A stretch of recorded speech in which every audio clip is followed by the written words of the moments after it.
My forehead is pretty small, so many people have said like you can laser like the hair off here. I don't want to do all of that, because why should I? You did not give an aptitude test in your mother's womb to to be born with a certain feature or with a certain skin color. So starting from a 5-year-old to a 50-year-old, we all need to first of all build on our internal validation so that we don't just simply rely on the societal norms.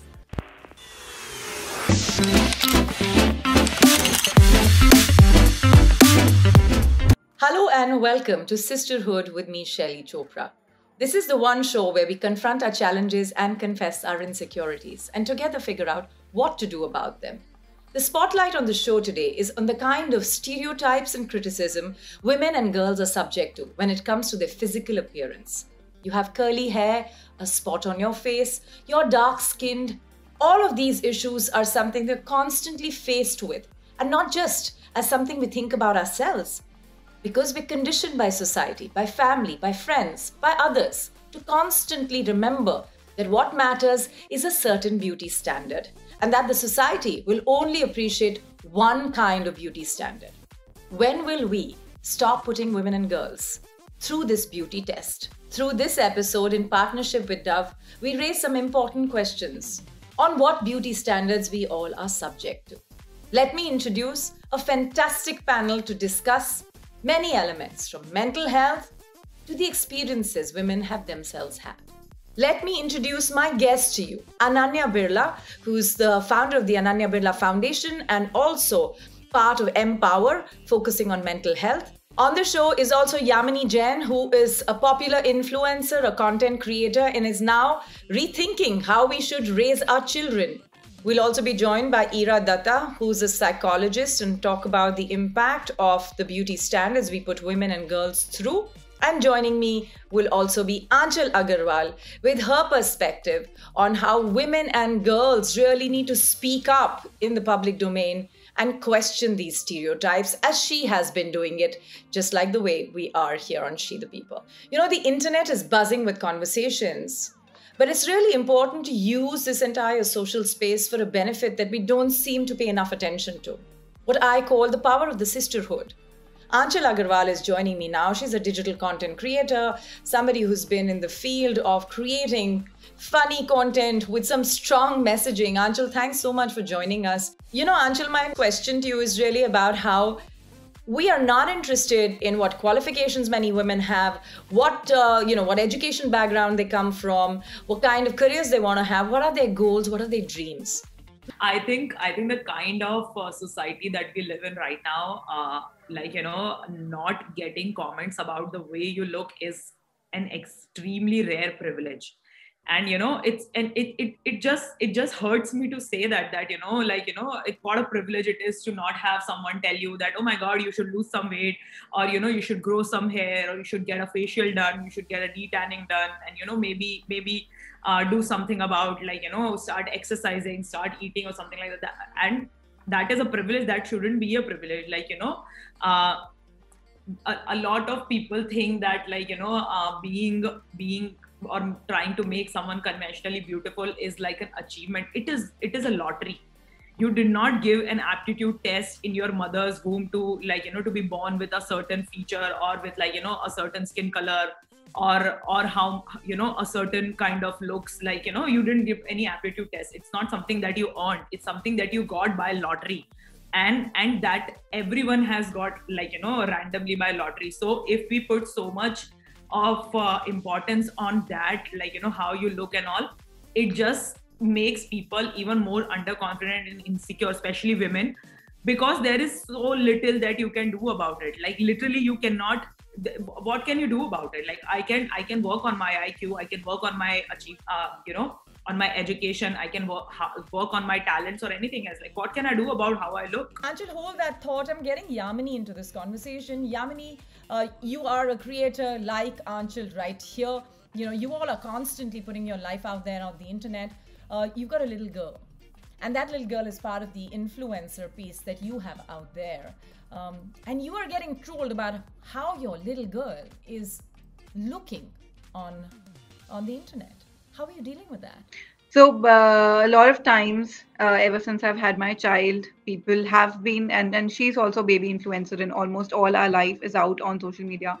So we're open to comments. We're on a public forum, and people are open to say whatever they want. And it's weird. It's weird for people to comment on how a 1 year old kid is looking, and how her hair are not perfect. But yes, it's a little disturbing.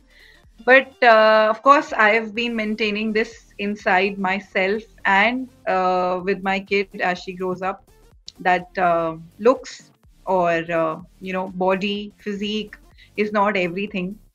If you want to, again, it's not, I'm not even judging those who are into makeup or who are into gymming, or they care about their fitness. It's a personal choice, but nobody should be judged for whatever they want. Nobody should be judged for their personal choice. So, Auntie, let me bring you in here. One of the biggest issues I feel we have on hand, it's changing but very, very slowly, is that pop culture plays a big role. What we watch on films plays a big role. How a woman must look, she should have long hair, pretty features or sharp features, and all of that. We stereotype the idea of what is a pretty woman on the screen. We don't like the idea of deviating from it. What can we do to fix it? I know there is some amount of work that creators like yourself and us are trying to do, but film industry, huge, hinged on the idea of beauty. I think it is changing, and it is changing for the better, but at the expense of a lot of women and men alike, right? So it's changing at the expense of people who are going through those body image issues or those insecurities. It is changing at the expense of them having to work for that change, and they don't deserve to spend their youth or the glory years, how we say it, your 20s, 30s and 40s are your glory years, where you work the best, where you make the most money and get the most recognition. They don't deserve to spend their productivity into changing someone else's mind about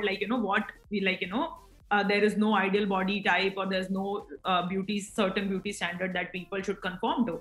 So it's changing for the better, but I don't think it should change at the expense of such people who are going through those issues themselves. It's the responsibility of others who are not going through those insecurities or body image issues, or who have not grown up with people dumping those insecurities on them. It's the responsibility of them to be an ally and help their peers out. Ananya Birla, I want to bring you into this conversation. A great deal of what women and girls are put through in terms of the beauty test actually has a very significant repercussion on mental health. It's really, really sad, but for anyone watching this, there's a lot of what you see, let's say on a magazine cover or on social media. There's makeup, there's specific lighting, there are lenses. Then after that, there is probably Photoshop. And you never know, someone may have done Botox or what, and I'm totally okay with that. There's no problem if someone's done that. What I'm trying to say is, for any of you girls watching, that is not, they haven't just gotten out of bed and taken a picture and posted it. There's a lot that maybe potentially they could have if the picture looks like that. But if you see someone looking really glamorous, there's a lot of hard work that goes behind looking like that. So you are beautiful just the way you are, because what you're seeing is not 100% reality. It's not about focusing on these societal norms at all. I think it's all about finding your unique look. So for example, I have a very thin upper lip, it's super thin. I don't know how many people must have told me to get it filled, and I'm like, no, I don't want to get it filled, because this is what makes me me. I don't want to look like a generic beautiful person on paper. I want to look like Ananya. My forehead is pretty small, so many people have said you can laser the hair off here. I don't want to do all of that, because why should I? I think I look absolutely okay the way I am, and if someone has a problem with that, they shouldn't look at me. So I think, but of course, it took a while to reach the stage. I'm 28. 10 years ago at 18, I had covered all the mirrors in my house because I couldn't look at myself. So it's, again, when I'm saying this, it's been a long journey for me to accept the way I look and things like that. But what I'm trying to say is that it is very possible to feel very good about yourself, even if there are certain things about you that don't fit into the societal beauty norms, if that makes sense. With us is psychologist Ira Datta. She is a mother as well.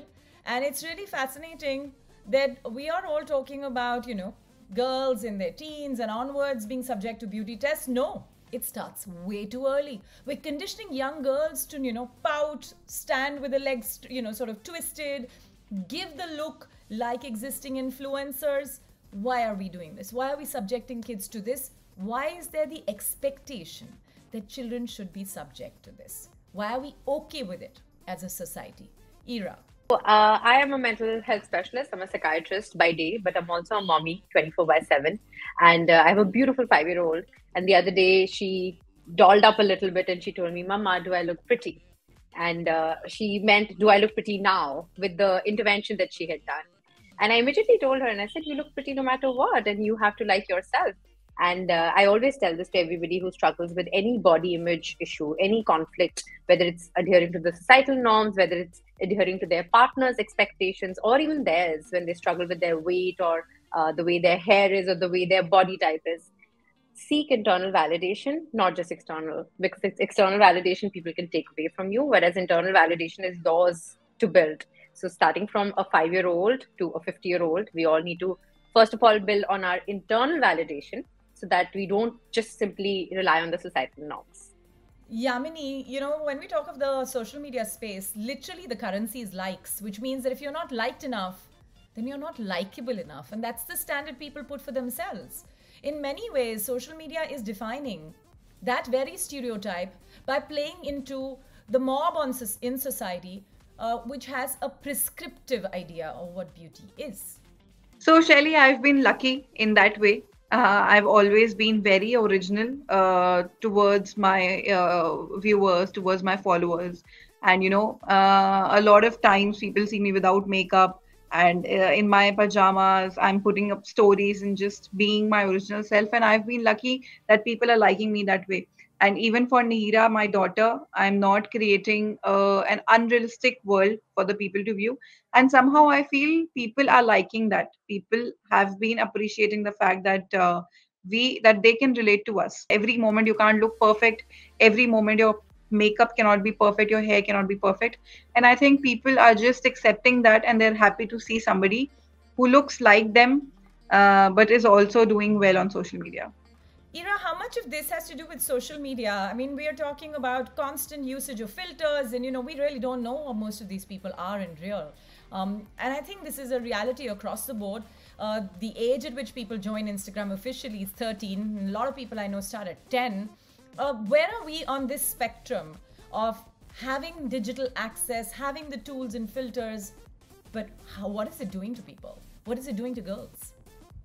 So the key is balance, first of all. Dolling up your child, once upon a time we were in these pageants where when you would go on stage and dance and you would be put on a little bit of lipstick was a one-off.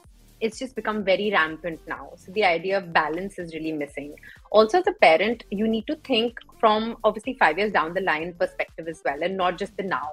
So if you're doing it to satisfy, let's say, an Instagram like need, or if you're just dolling up the child because everybody else is, know that it can come to bite you, because children will grow up with an opinion of their own eventually. Speaking of societal standards, I don't think there's a right and wrong about it, because what may be right culturally to you may be inappropriate to mine for that matter. So finding your inner balance, your inner value system is super important. Discussing with your partner. For example, these pageants, I've had mothers come to me struggling with this desire to wanting to send their children to these pageants, and yet the guilt in wanting to sort of showcase the child and also putting them through the ordeal of learn, rehearse, be a certain way. And I always ask them, if the conflict is so real, you may want to rethink it, because nothing that you do with good conscience for the better of the child should be marred with so much of internal guilt and conflict, right? And I don't mean to put this, in your basket as a very large question for which you must think of solutions. But really, Anjal, what can we as a society do, as women do, to fix the way people will let us be who we are, dream who we want to be, rather than say that society needs us to follow this rule. So I actually do listen to people.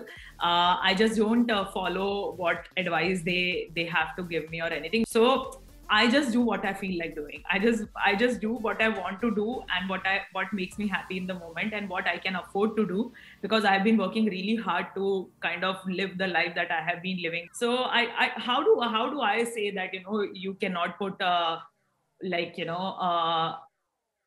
importance on beauty and everything? I think every person has to find that within themselves. But I would like to say that to people who make others insecure for whatever, like, you know, they think the highest standard of beauty is, I think they should just mind their own business. So then the question, Yamini, to you is, how do you build authenticity on the internet? How do you try and build a community that's not putting people through the test, but actually a vibrant space for material conversations on how not to try and put ourselves in these perfect baskets or tunnels, and look for something that is, you know, people being themselves?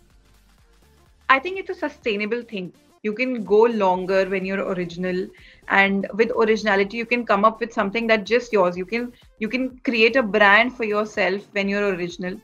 So, talking about our content, the USP of our content has always been relatability. Every video that we make is relatable to masses. You know, something that happens at every household, be it from any state, any religion, any caste. So I think that is the niche that we have created for ourselves, and that is my forte. Even with my PR company, I'm trying to create that kind of marketing schemes for our clients, so that they can reach to masses through this factor of being able to relate to the masses. So that is important, and I feel this is how women can help themselves as well. The other thing is about how do you measure your worth. There's this constant desire to believe that you are worthy if you look a certain way, that you are a leader if you look a certain way, that you are smart if you look a certain way, when actually looks may have nothing to do with this, right?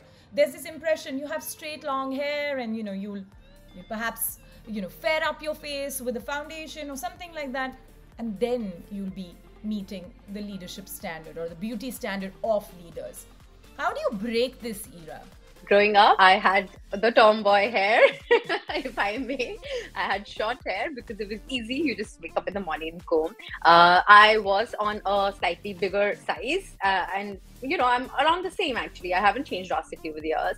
And one summer, I remember going for swimming and becoming utterly tanned, coming back and being labeled like by one of my aunts that, oh God, she was fat, she has short hair, and now she is also dark. And that was like, idly the cherry on top for her that nobody's going to marry her. I was in 6th grade. I didn't want to marry anybody at that time, pretty sure. Now, that's the whole point. These people, they only identify with all the flaws that they believe that societally men would desire in you when you grow up. And yes, growing up, I've been past that random remark by a random stranger that I still remember this. Walking in a park, somebody said, "Achhi hai, magar moti hai." And that stuck with me. And it almost made me think small of myself, but I realized, wait, I'm not going to let this person decide that I want to lose weight. I'll lose weight or I'll tone my body or I'll work out when I want to. So again, women, if you've been judged, if you've been said something nasty by a man or a woman, remember that their opinion is not your fact, and you can just build your own set of facts. It is so important for all of us to have deep conversations on this issue of stop the beauty test. As Nora Ephron said, be the heroine of your own life and not fall under the expectations of many others on how you look, whether your hair is curly, whether you're tall, whether your nose is crooked, how your eyes are, whether you have a mark on your face, it doesn't matter. I know it's easier said than done, but if we are in it together, raising important questions and ensuring that the sisterhood plays a role in not making these benchmarks of any kind that society and us should follow, we will start a change we want to see. Thanks for joining us, and stay tuned here at She the People for many other episodes of Sisterhood this season.